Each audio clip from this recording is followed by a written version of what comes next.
What is up, you guys? My name is Jason, also known as Dazed, and you're watching the first tutorial on my channel that is going to be motion design for graphics. We're going to be working in Cinema 4D. This version is R15 Studio, but they all are basically similar. You got all these tools that are the same, just some small differences that we'll get into later in the tutorial. So first, we're actually going to go down the interface because if you're a banner designer, you're going to be working with some different tools that you wouldn't normally work with. That goes the same for motion design, like down here. Banner designers don't really use the timeline. Motion designer, this is what you live on. This is all your keyframes and everything. So here you go. Go to start, go to end. You got the start button, which starts the animation. Go back a frame, forwards a frame. This is to next keyframe or previous keyframe. Right here is your make a new keyframe, auto keyframe, which is if you make a different, creates that to you, and then your help button. Then you've got your displays down here. You don't really need to touch those, and then what frame rate you're working in. So if I want to work in at 30 FPS, it's gonna scale this to play at 30 FPS. As if I were to play for 5, it'd play for 5. See how it's skipping. Here is frames per project, so if you're talking a 3-second intro or so, you're going to need to change that. And a good kind of rule of thumb is you're always going to be working in 30 FPS or 25, but I'd recommend 30. So you take how many seconds you're kind of aiming for, so if you're going for maybe like a 9-second, you're going to do 9, and then times 30, so in this case, why doesn't that work? You're going to get 270 frames. Just go down here, change the 270, and voila. You got how many frames you'll be working with, which is roughly 9 seconds. Right here it says what frame you're sitting on, so let's say what I'm working on is too tight and I can't really skip to what frame I want. Maybe I want to go to frame 100. This is an easy way of getting there. As far as this goes, every designer knows what this is. This is where you create your project. Then you got your layers, attributes, content browser. If you need to go through all that stuff, that should be the same. I'm going to be not working in my custom layout. You can create your own custom layouts. A lot of people have them on YouTube to download. They just increase your workflow, but you want to stay with the standard one unless you kind of have a bigger screen like I do. I have a 29-inch monitor that I'm going to be working on right now. Alright, so getting into it, we're just going to put an object in the scene, and we're going to see that. Now, it's not animated, which is where the keyframes come in, and I'm going to change that because that is not. Alright, so see right here you've got your circles, or I think in R14 or 13 they're squares. It's all the same. As you can see, I can make this bigger, smaller.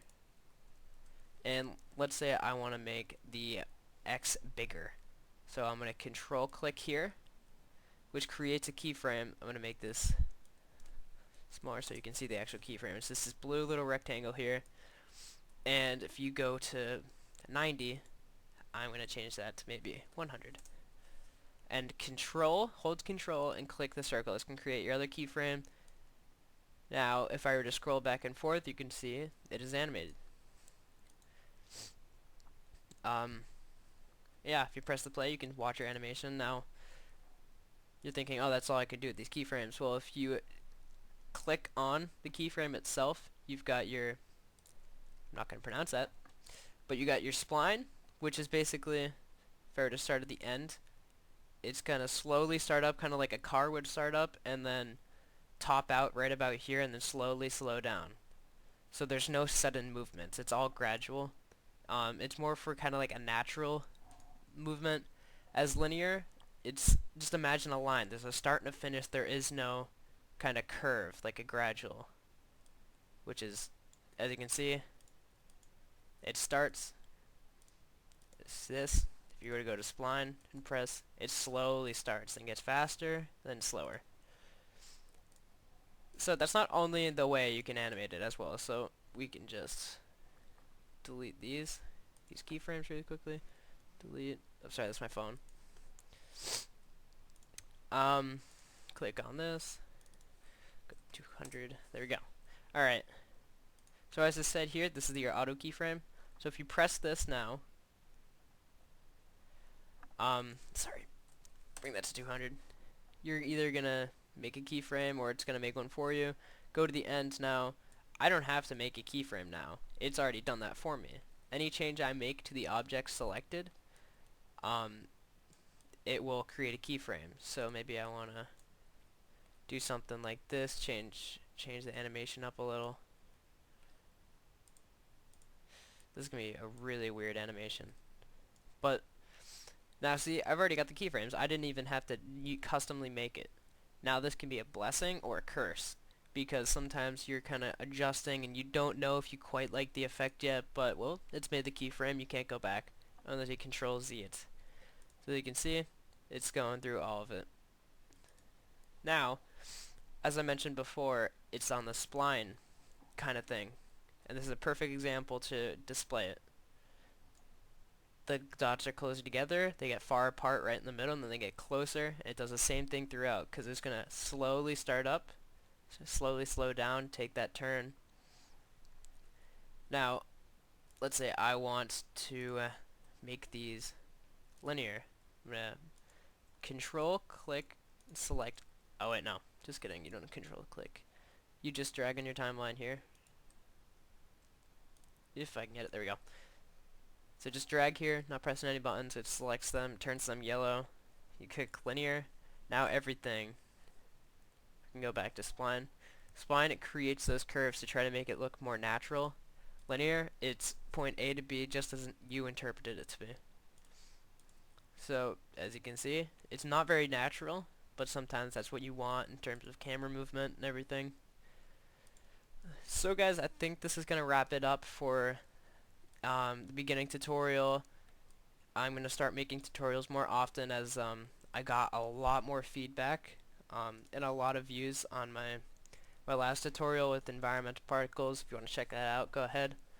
And just a couple things, if you guys wouldn't mind please subscribing to me. I'm going to be coming out with a lot more content, and I created a channel called Help to Cure.